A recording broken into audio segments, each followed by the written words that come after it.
Si gusta, iniciamos, maestro, y ahorita que se incorporen los que sigan incorporándose.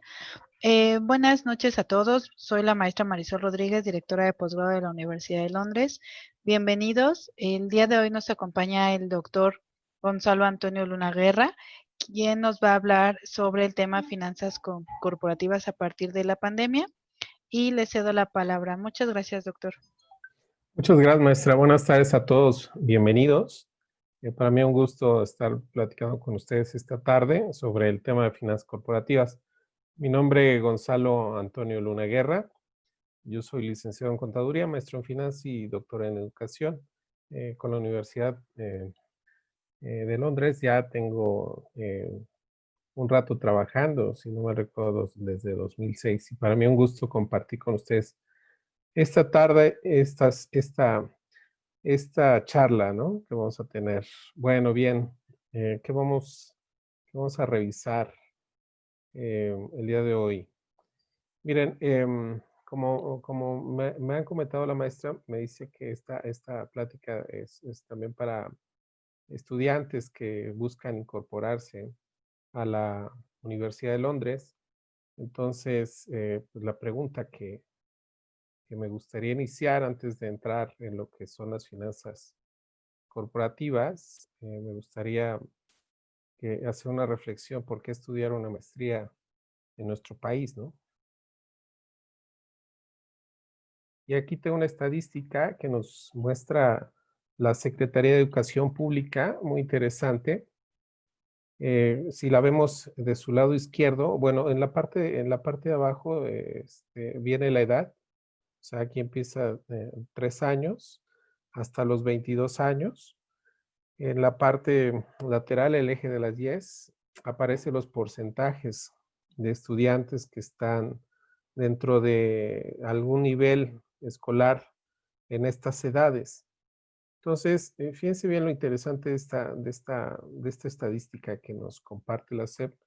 Este es el dato que nos da en el informe que presenta 2018-2019. Entonces, si se dan cuenta del lado izquierdo, empezamos en la edad 3, 4 años. En la parte preescolar, el color como vino es lo que marca la población estudiantil en este periodo de tiempo. Entonces, por ejemplo, se dan cuenta, a los 3 años está la población, menos del 50% de la población que pudiera estar en esta etapa preescolar, solamente menos del 50%, ¿no?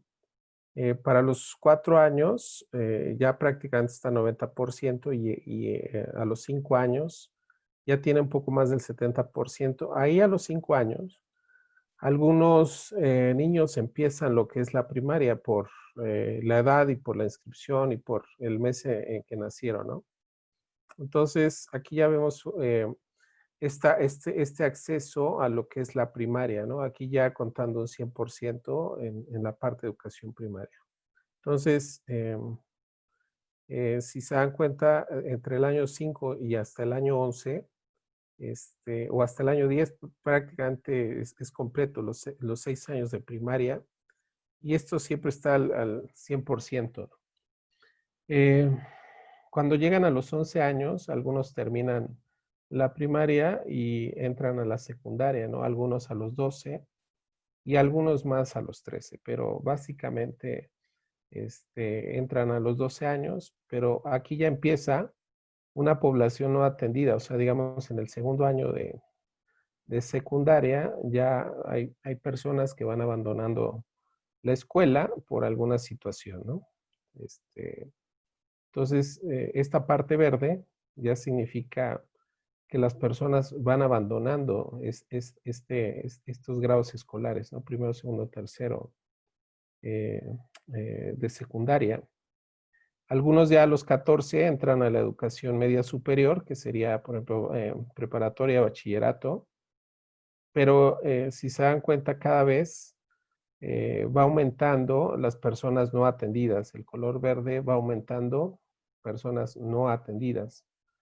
Para las personas que ya llegan a una educación superior, que lo marca aquí como un color rosa, si se dan cuenta, aquí, por ejemplo, a los 18 años, algunos ya entran a licenciatura, 19 años, 20, 21, 22, ¿no? Que es el tiempo más menos que están en licenciatura. Y, por ejemplo, a los 22 ya hay la mayor parte de población no atendida. O sea, de este 100% que entra a primaria, vean el porcentaje que nos dice que llegan a una licenciatura, ¿no? Y que terminan una licenciatura. Quizá no se titulen en ese sentido, pero llegan a concluir una licenciatura, ¿no? Que más o menos nos dice que es el 20%, ¿no? De acuerdo a esta estadística. Entonces, noten aquí cómo va la deserción escolar, considerando los grados que se van avanzando, ¿no? Recordemos que en México la educación obligatoria es hasta lo que es bachillerato y lo que es o preparatoria, ¿no? Voy con la siguiente lámina. Fíjense bien, en esta lámina, la SEP, en la estadística 2018-2019, es muy interesante porque dice que del 100% de inscripciones en primaria, o sea, el egreso de la primaria solamente es 92%. De este 92%, solamente 88 entran a secundaria. Y los que egresan de secundaria es el 73%. O sea, aquí ya hay una disminución significativa del 27%, ¿no? Ingreso profesional técnico van 7 y egreso de profesional técnico solamente 1. O sea, aquí la estadística es muy baja, ¿no? Y los que entran a bachillerato, por ejemplo, de estos 73 que terminaron secundaria, 7 se van a profesional técnico, 66 a bachillerato. Del egreso de bachillerato, aquí hay una disminución ya del 20%, o sea, 46 personas o 46% egresan de bachillerato. Los que entran a licenciatura son 35, o sea, cada vez hay un abandono significativo en lo que es la educación en México. Y de egreso de licenciatura es el 25%. O sea, de este 100% que inicia primaria, solamente 25 podrían terminar una licenciatura en México, de este 100% que inicia primaria. Ahora, fíjense bien, la estadística que también nos marca el Sistema Educativo Nacional 2018-2019 es que, por ejemplo, de estos 25 millones que entraron a lo que es educación básica, o sea, primaria, de educación superior, o sea, llegan a accesar 3.943.000, o sea, estamos hablando de 11%, ¿de acuerdo? 11%. Y los que terminan, o sea, una licenciatura con una titulación, estamos hablando de menos del 10% en México. Los que inician un posgrado en México prácticamente es el 2%. Y graduados, ya sea de una maestría o de un doctorado en México, estamos hablando de menos del 1% en nuestro país. Entonces, quería empezar con esto para hacer la reflexión, ¿por qué es importante estudiar un posgrado en México, ¿no? Ahí están las cifras, ahí están los datos. Creo que necesitamos tener conciencia de lo que está pasando en la educación y es también parte de nosotros lograr que estas estadísticas vayan aumentando día con día, ¿no? Bueno, ahí les dejo este tema. Quería empezar con esta reflexión y bueno, seguir con la parte de las finanzas corporativas. Bueno, las finanzas, bueno, vamos a empezar con los conceptos básicos y después me voy a la parte de las finanzas corporativas, que es un tema bastante interesante, que en la Universidad de Londres pues tenemos la maestría en finanzas, ¿no? Entonces, esto es lo que hablamos en la maestría, lo que vemos en la maestría, lo que practicamos, lo que escuchamos, lo que hacemos en la maestría, ¿no? Entonces, empiezo con un concepto básico de finanzas. Dice que las finanzas son una técnica que se encarga de obtención y colocación de los recursos monetarios. Entonces, es una técnica, no llega a ser ciencia. Algunos libros dicen que es un arte. Entonces, yo lo veo como una técnica porque al fin y al cabo, si lo estás haciendo día con día, si esto es un hábito en tu vida, esto es un dominio. Es como, por ejemplo, aprender a manejar o aprender a cocinar. Quizá cuando tú aprendiste a manejar, pues se complicaba mucho pensar en que tenías que meter el clutch y luego sacarlo para ir poco a poco metiendo el acelerador. Entonces, era un tanto complicado eso, ¿no? Pero ya después esto lo haces cotidianamente y entonces se vuelve parte de tu vida normal y entonces ahora ya puedes ir conduciendo y también ir hablando con tus manos libres, etcétera, ¿no? Entonces, las finanzas son eso, es una técnica que si tú estás trabajando día con día en esto cada vez va a ser más parte tuyo y la lógica cada vez va a ser más sencilla, ¿no?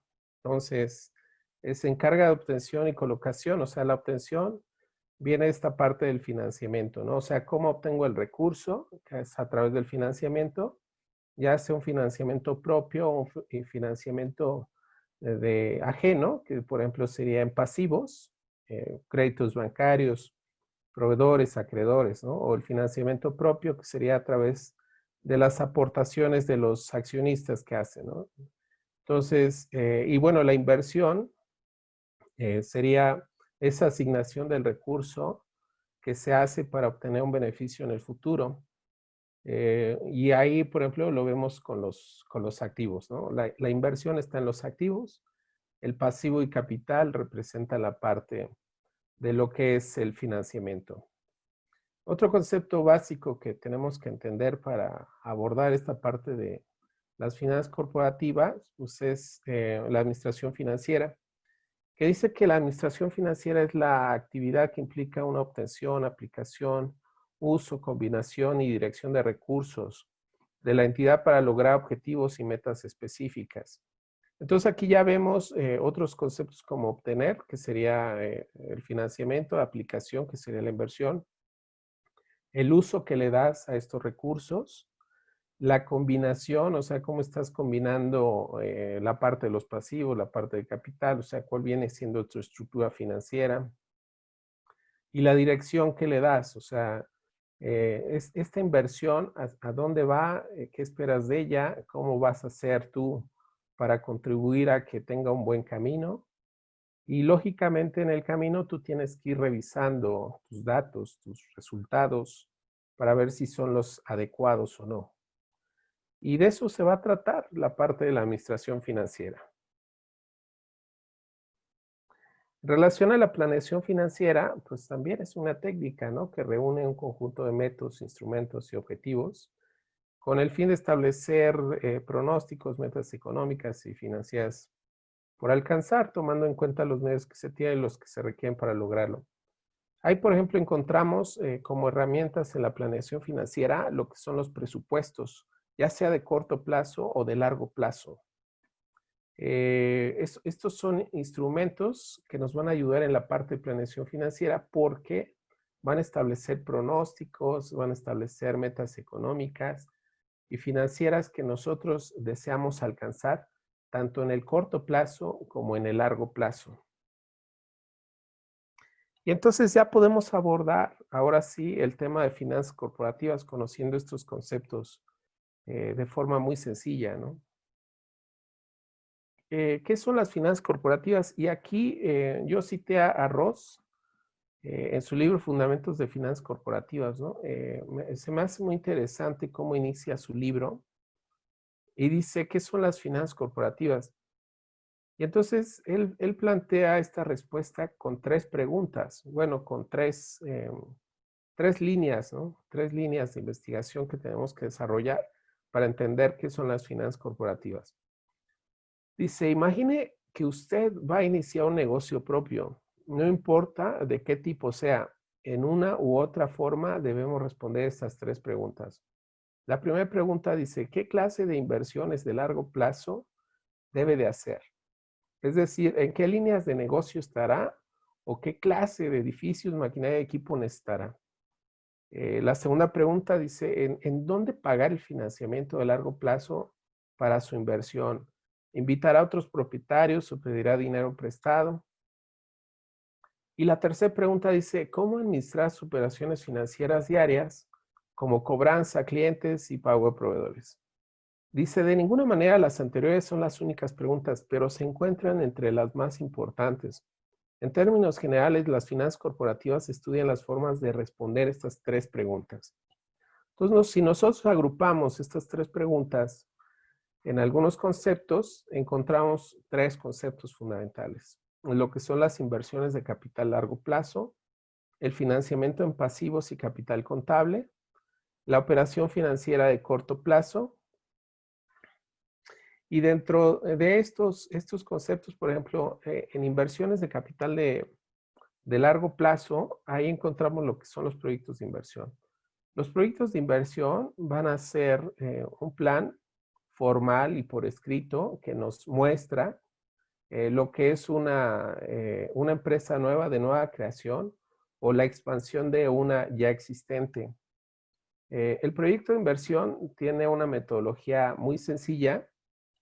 Con lo que iniciamos siempre va a ser esta parte de un estudio de mercado que nos dice cuál va a ser la oferta, cuál va a ser la demanda, cuál van a ser los precios que se van a pagar por los productos que nosotros estamos ofreciendo en el mercado, cuál es la competencia, cuáles son los clientes que vamos a tener, en qué lugar podríamos ubicarnos, ¿no? Para tener éxito en la parte de los negocios. Y ya después vendría esta parte de la ingeniería del proyecto que nos muestra dónde ubicarnos. O sea, ya que tenemos un estudio de mercado hecho, ya podemos ubicarnos en algún lugar en específico, cerca quizá de algunas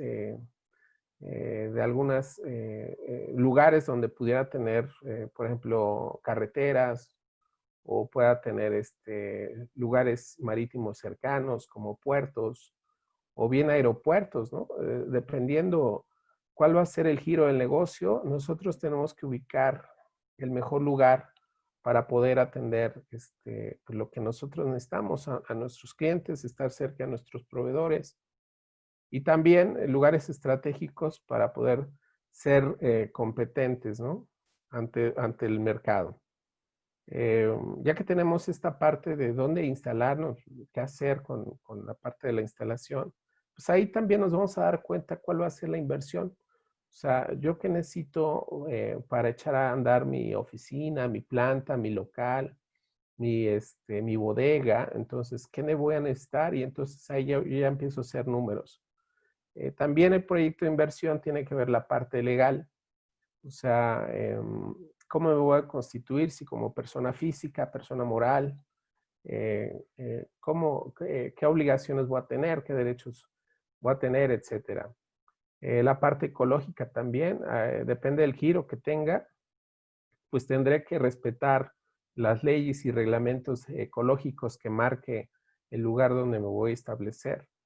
Y el entorno económico, entender cómo está la situación en México, en el ingreso, en el gasto, en el consumo.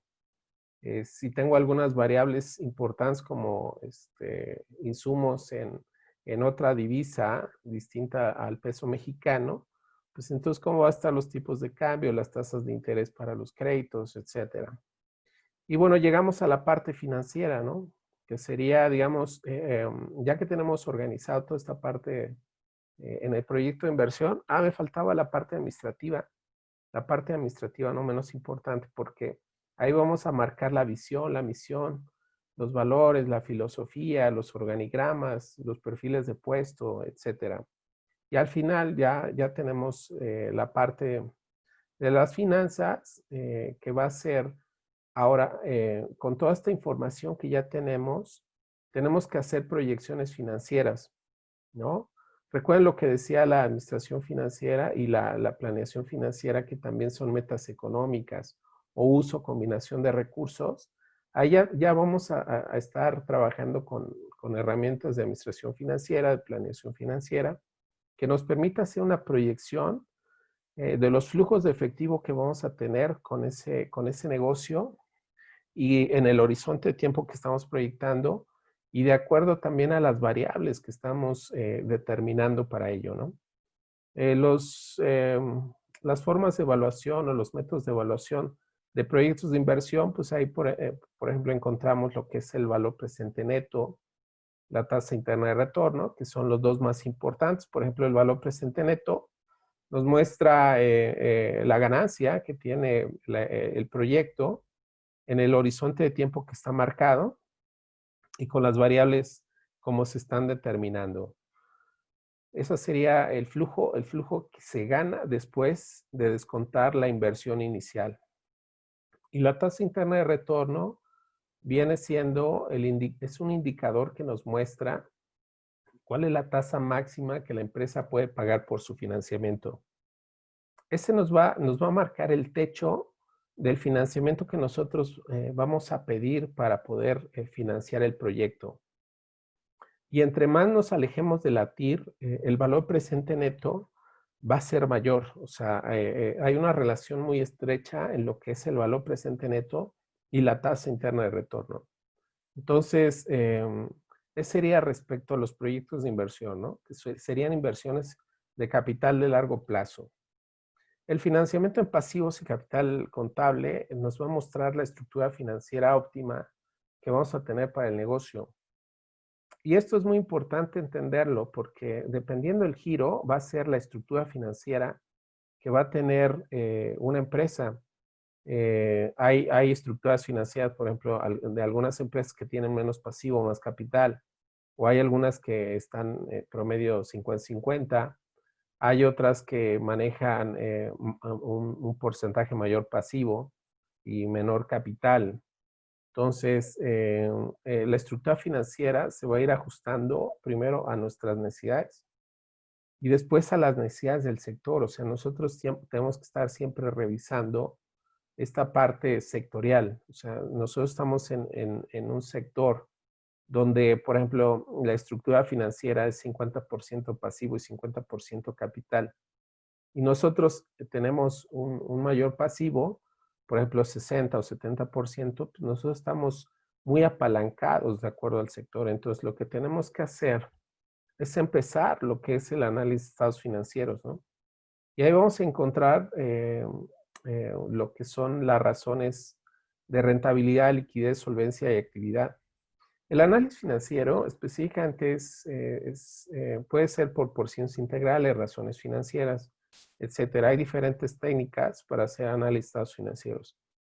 Recordar que los estados financieros ahí son documentos que nos muestran situación financiera de una entidad, ¿no? Tenemos los 4 estados financieros básicos que tenemos en México, que sería lo que es el balance general, que nos muestra cómo está la estructura financiera de una empresa a una fecha determinada, nos muestra lo que son los activos, pasivos y capital contable. El segundo estado financiero que tenemos como básico es el estado de resultados. El estado de resultados nos muestra los ingresos, costos y gastos que tiene la entidad en un periodo determinado, así también como los resultados. Estos pueden ser utilidad o pérdida. Uno se relaciona con otro. Por ejemplo, el resultado que tenemos en el estado de resultados, ya sea la utilidad o pérdida, la incluimos en la parte del capital contable dentro del balance general. El tercer estado financiero que tenemos como básico es el estado de flujo de efectivo, que nos muestra cómo se obtiene el recurso financiero, o sea, cómo se obtiene el efectivo y en qué lo estás aplicando. Ahí hay dos métodos para la elaboración de flujo de efectivo, pero básicamente lo que nos muestra es cómo se está obteniendo el recurso y en qué se está gastando ese recurso. Nos muestra si estamos generando efectivo o no estamos generando efectivo. También nos muestra en una clasificación que tiene este estado cuál es el flujo que se genera por la operación, o sea, por los cortos plazos de la empresa. ¿Cuál es el flujo que se genera por la inversión? O sea, los activos no circulantes, la inversión en activos circulantes, no circulantes. ¿Y cuál es la parte del flujo de financiamiento? O sea, del financiamiento que nosotros estamos pidiendo, este financiamiento realmente está ayudando a mejorar la estructura financiera de la empresa o no, cómo se está pagando, cuáles son los gastos financieros que están generando por ello. Entonces, son 4 estados financieros a los cuales tenemos que aplicarles lo que son las razones financieras que son de rentabilidad, liquidez, solvencia y actividad. Por rentabilidad entendemos que viene siendo lo que es, tiene que ver con utilidades, con las utilidades generadas dentro de un periodo de tiempo. Y así también con el incremento en los activos netos. O sea, si generamos utilidades, el capital contable aumenta, lo que hace que a su vez, como pasivo y capital suman más, la parte del activo también tiende a aumentar. Entonces, la rentabilidad tiene que ver con utilidades y con los incrementos en los activos netos. La liquidez tiene que ver con capacidad de pago a corto plazo. O sea, eh, si la empresa, con esas razones podemos medir si la empresa tiene esa capacidad de pago en el corto plazo. Por ejemplo, si pide un crédito, a través de estas razones podemos ver si esa empresa puede pagar el crédito o no, porque nos muestra cuál es la liquidez inmediata, la liquidez que tiene y la prueba del ácido, ¿no? La solvencia tiene que ver con capacidad de pago de corto plazo, de largo plazo, perdón. La solvencia tiene que ver con capacidad de pago de largo plazo. Y ahí vamos a encontrar el nivel de apalancamiento que tiene la empresa. O sea, qué tanto está, qué tanto debe o qué tanto está financiada con pasivos y qué tanto está financiada con capital propio, ¿no? Que es el capital contable. Y la parte de la actividad se refiere específicamente a esto de las cuentas por cobrar y cuentas por pagar. O sea, cómo está la operación de esta empresa en un cierto periodo de tiempo. Y bueno, al final también pasamos a la operación financiera de corto plazo. Y ahí, por ejemplo, podemos encontrar, ven que hace un momento veíamos en la parte de planeación financiera los presupuestos corto plazo. El presupuesto de corto plazo nos va a dar una guía de cómo va a estar operando la empresa financieramente. O sea, se ponen de acuerdo eh, todas las áreas funcionales de la empresa como para establecer un presupuesto, ¿no? De cuánto se va a vender, qué operaciones se tienen que hacer, qué personal contratar, cómo va a trabajar el departamento de producción, el departamento de recursos humanos, el departamento de ventas, el departamento de contabilidad y finanzas, como para estar todos con un mismo objetivo. Y entonces el presupuesto de corto plazo lo tenemos que generar en función a esos conceptos que están generando de lo que la administración o a lo que la administración quiere llegar. Entonces, el presupuesto de corto plazo va a ser un plan que va a establecer en términos monetarios las actividades que se van a hacer en un periodo de tiempo de corto plazo, es decir, de un año. Por ejemplo, para el siguiente año, pues ya tenemos que estar pensando en hacer presupuestos, ya muchas empresas lo están haciendo desde hoy. Y tenemos que considerar muchas variables, ¿no? Por ejemplo, ahorita la pandemia por la cual estamos atravesando, hay muchas empresas que esto no lo veían, o sea, veíamos una desaceleración económica, pero una pandemia con este grado o a este nivel, pues realmente nunca lo imaginamos. Entonces, la planeación que teníamos, pues, lógicamente, se ha tenido que estar corrigiendo y corrigiendo y corrigiendo. Pero esta experiencia la podemos ocupar para el siguiente año, ¿no? En nuestros presupuestos.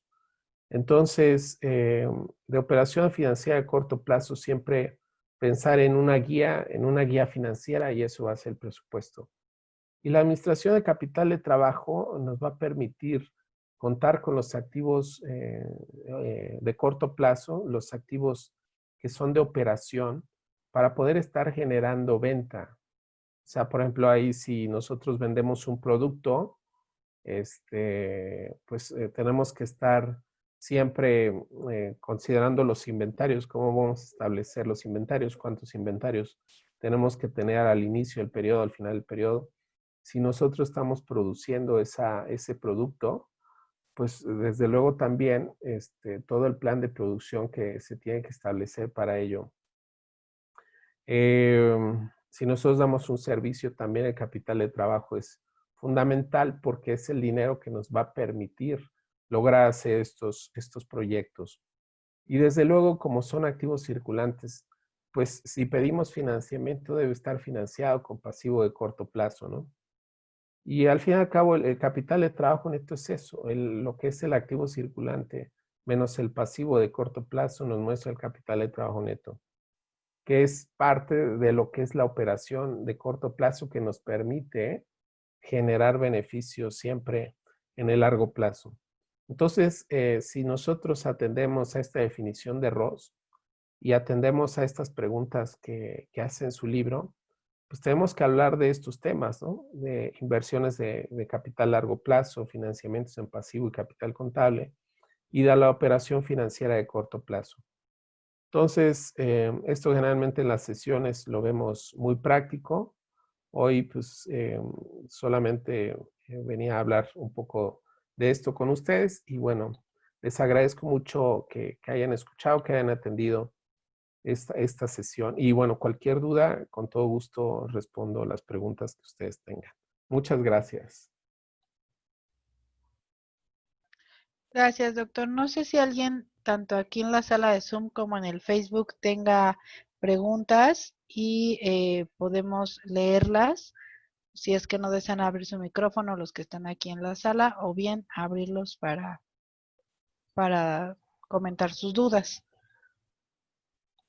¿Alguna pregunta que tengan? Con todo gusto. Bueno, a ver. En el Facebook Sí. comenta Vianey, todo muy entendible, muchas gracias.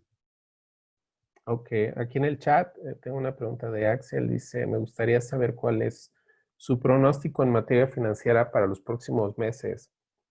Pues seguimos en la parte económica, pues una desaceleración importante. Ya vieron que el pronóstico pues, de los especialistas es que la economía va a decrecer 11%, ¿no?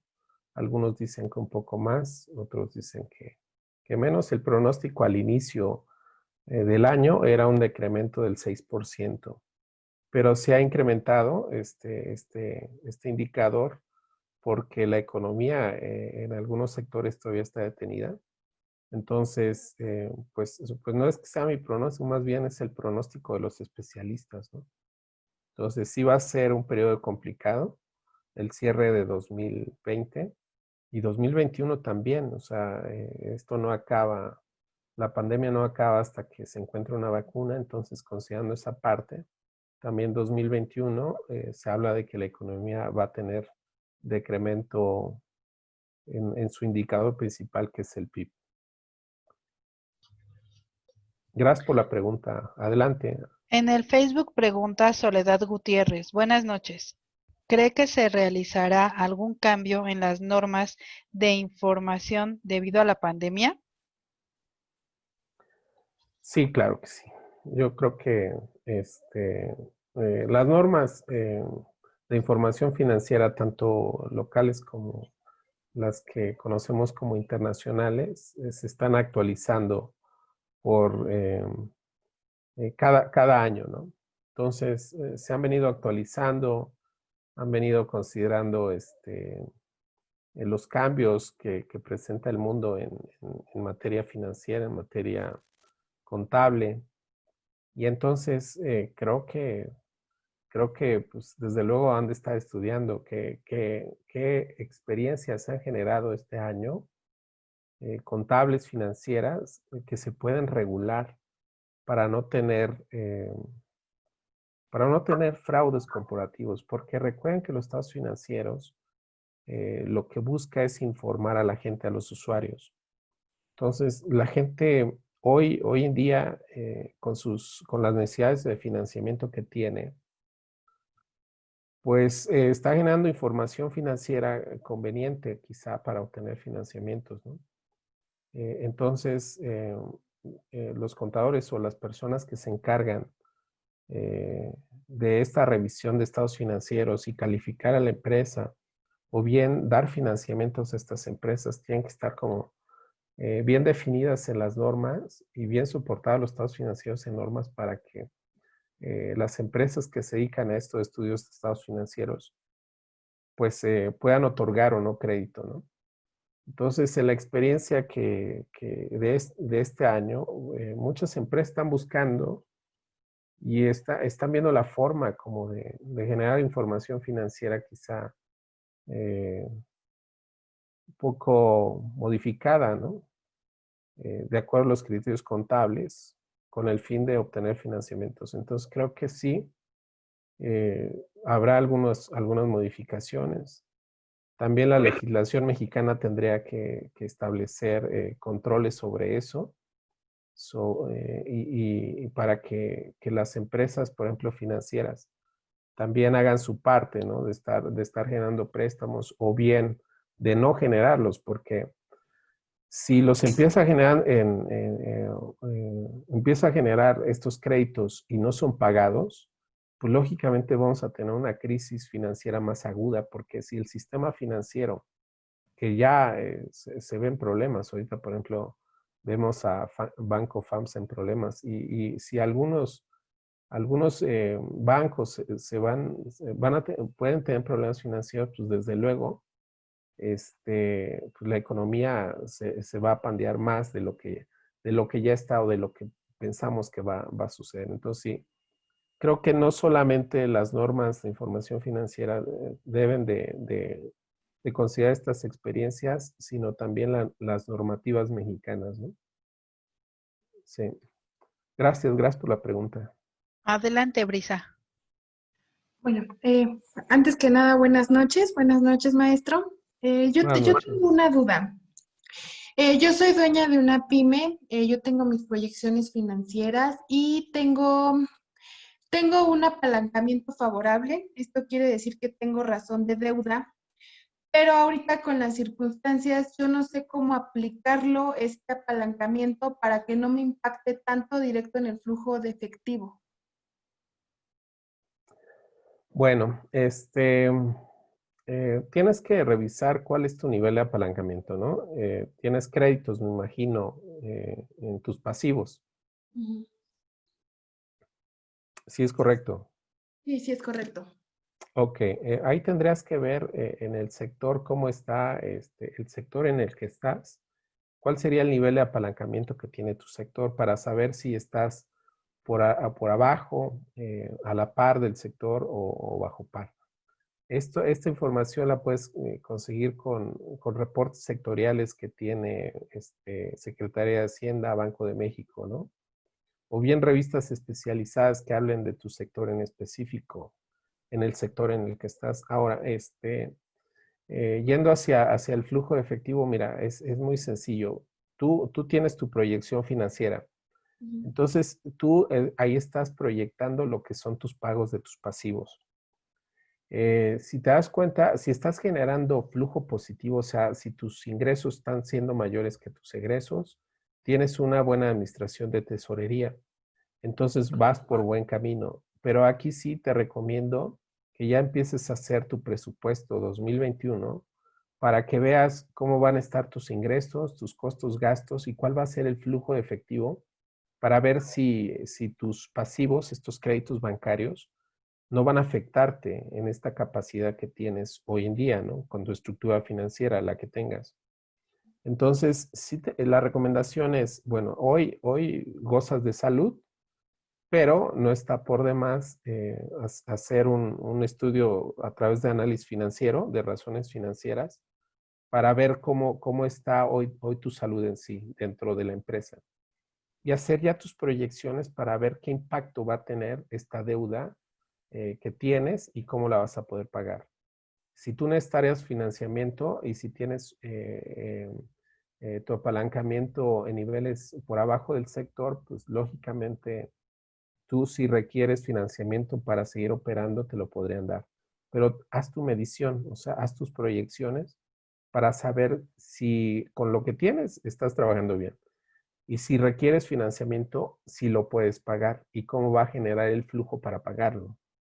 Entonces, pues hay que trabajar en esta parte. O sea, hoy es como un estudio de sangre. Yo digo que las razones financieras es como un estudio de sangre, porque al fin y al cabo lo que buscas es conocer la salud que tienes hoy en día para saber cuáles son los planes de acción que tienes que hacer en el corto plazo para mejorar esta situación o bien mantenerla, ¿no?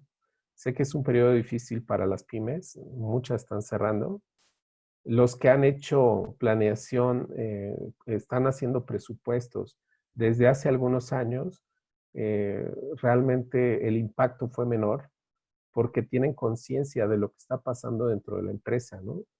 Los que no, hoy lo están padeciendo mucho esto. Entonces, creo que sí es importante que cualquier empresa del tamaño que sea, sí debe de hacer su planeación financiera a través de presupuestos, ¿no? Muchas gracias por la pregunta. Gracias a usted, profesor.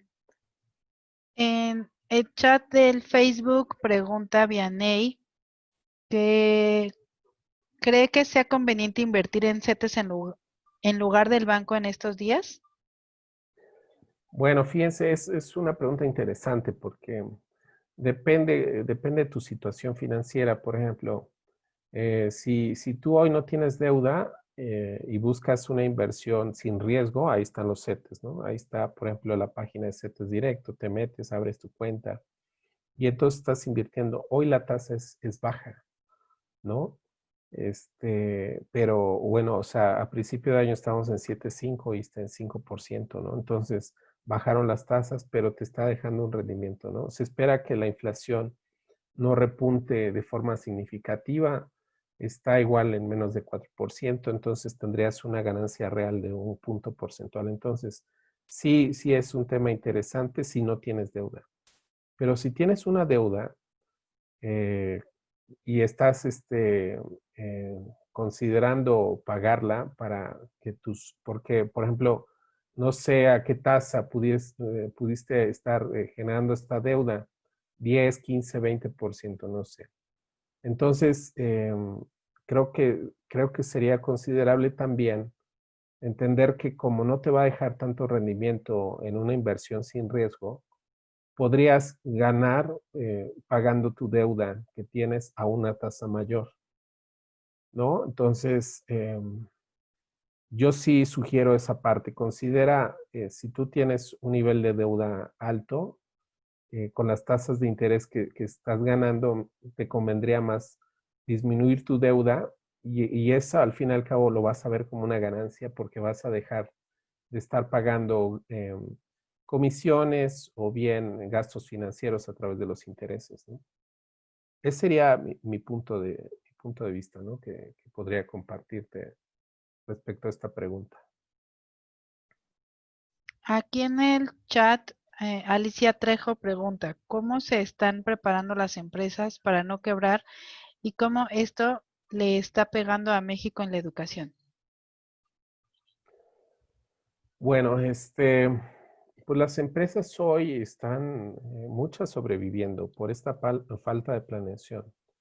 Las empresas que tenían una planeación de corto plazo, haciendo presupuestos, haciendo flujos, haciendo proyecciones, son las empresas que tienen más conciencia de cómo está la estructura financiera hoy. Las que no lo tienen, no lo han hecho, es urgente que lo empiecen a hacer. O sea, del tamaño que sea, es importante que lo empiecen a hacer. Que se empiece a generar conciencia respecto a esta parte de la administración dentro de la empresa, ¿no? Entonces, creo que es una forma de prepararte. Y bueno, ¿cómo está pegando esto a México en la educación? Pues es una cosa significativa. O sea, yo soy docente de diferentes universidades y algunas ya tienen problemas eh, en cuanto, por ejemplo, de flujos de efectivo, ¿no? Financieramente ya tienen problemas de flujo de efectivo porque o ya ha disminuido la matrícula o bien no se han pagado inscripciones, o toda la gente está dudando al respecto. Es un sector también golpeado porque las universidades, bueno, todo el sistema educativo, hemos reaccionado de una forma impresionante. O sea, en cualquier nivel, si vemos niveles básicos, pues luego la SEP organizó, estructuró, ideó cómo llegar a la gente, a la población estudiantil, a trabajo desde su casa, ¿no? Algunos con videollamadas, otros con actividades entregables, etcétera. Las universidades también reaccionaron y empezamos a trabajar en línea. Entonces, creo que se han abierto muchas oportunidades al respecto, ¿no? A mí en lo personal me gusta mucho, bueno, las dos partes, las dos modalidades, la modalidad presencial, la modalidad en línea. Pero la modalidad en línea a mí creo que me deja un gran aprendizaje porque la gente que está trabajando en modalidad en línea tiene que ser muy autosuficiente, ¿no? Muy autodidacta. Tiene que tener un grado de madurez alto. Entonces, los que pasaron de presencial a clase en línea, creo que han tenido que conocer y han desarrollado habilidades que creo que ni conocían. Entonces, sí ha sido un sector que, que, que, tiene un tema complicado por la liquidez que tiene, no por la solvencia. La solvencia está muy claro que las universidades lo tienen, nada más que la liquidez a corto plazo ahí sí creo que algunas ya tienen problemas, están manifestando problemas. Pero creo que sí debemos de apostar a la educación. O sea, yo al menos que estoy en este sector, creo que tenemos que apostarle mucho y por eso les presentaba las estadísticas al inicio de la plática, ¿no? O sea, realmente eh, entender que la educación nos puede dar libertad, y libertad de todo sentido, libertad ideológica y libertad financiera, ¿no? O sea, las personas que van teniendo grados académicos van ganando un poco más de los que no tienen grados académicos. Entonces creo que sí hay que apostarle a la educación. Las universidades creo que están planteando bien las líneas de acción que tienen que hacer para poder seguir operando de forma adecuada. Entonces sí es un tema interesante, pero bueno, cada quien lo está viviendo de forma distinta. O sea, fíjense, aquí lo que ha aprendido es que una empresa lo vive distinto a otra empresa por la planeación que tuvo, ¿no? Entonces, creo que las empresas que hoy están saliendo adelante son las que venían haciendo planeación de hace ya algún tiempo, ¿no? Entonces, bueno, ese es mi comentario al respecto. En el Facebook, María Guadalupe Villa comenta, el doctor Gonzalo es uno de los mejores profesores que he tenido. Gracias por su aporte. Gracias, Guadalupe. No sé si alguien más tenga alguna duda o comentario. Hace ratito compartieron el código QR para que puedan, tanto los que están en el Facebook como los que están aquí en la sala de Zoom, puedan tramitar su constancia de asistencia. No sé si la alcanzaron a ver, pero ahí viene, es un código que pueden escanear con su celular y también viene la liga por si no pudieron acceder por medio del código QR. ¿La puedes volver a compartir, Jesús, por si las dudas? Pues muchas gracias a todos por su participación el día de hoy. Gracias, doctor, por su apoyo. Y hace rato me preguntaba Ricardo Becerril que si vamos a seguir teniendo eventos de estos. Sí, hemos tenido varios y te los voy a compartir porque veo que no te han llegado. Ok, pues muchas gracias a todos. A nombre de la universidad, gracias por estar aquí esta noche, tanto a los que están en la sala como a los que nos siguieron por Facebook. Gracias por todo.